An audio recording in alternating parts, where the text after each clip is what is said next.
মহেশতলায় নিয়ন্ত্রণ হারিয়ে বন্ধ চায়ের দোকানে ৬ চাকা গ্যাসের গাড়ির ধাক্কায় ক্ষতিগ্রস্ত দোকান। সকালে মহেশতলা মেহমানপুর বজবজ ট্রাক রোডে একটি ৬ চাকার গ্যাসের গাড়ি নিয়ন্ত্রণ হারিয়ে বন্ধ চায়ের দোকানে ধাক্কা দিয়ে ক্ষতিগ্রস্ত হয় চায়ের দোকান সহ বেশ কয়েকটি দোকান।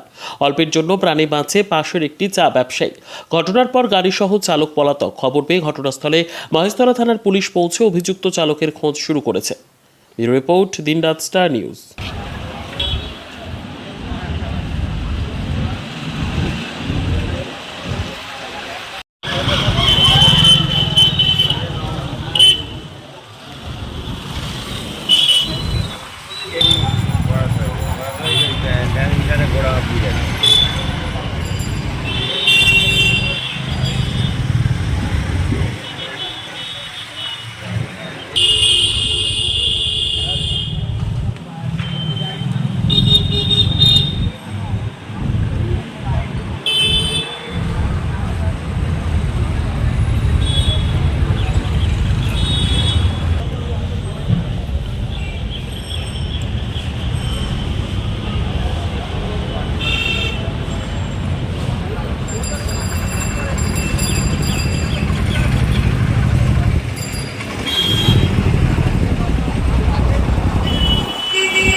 ওই একটা গাড়িটা ব্যাক করতে গিয়ে ছোটো বাচ্চাকে পাস করতে গিয়ে ও আমার দোকানটা এসে পেরেছে। কেউ ছিল ওখানে? না, কেউ ছিল না। দোকানে চায়ের দোকান ছিল, পাশের দোকানে দু একটা লোক চা খাচ্ছিল, আর কেউ ছিল না। কেউ আহত হয়েছে? না, আমি কেউ দোকানটাই দোকানটাই যা ক্ষতি হয়েছে। এই জায়গাটার নাম? পুলিশ এসেছিল? পুলিশ এসেছিল, পুলিশ এসে জিজ্ঞেস করলো। গাড়িটা কি ধরা পড়েছে? গাড়িটা ধরা পড়ে গাড়িটা আবার ব্যাক করে চলে গেছে, পালিয়ে গেছে বাইরে। এই যে আপনার নাম?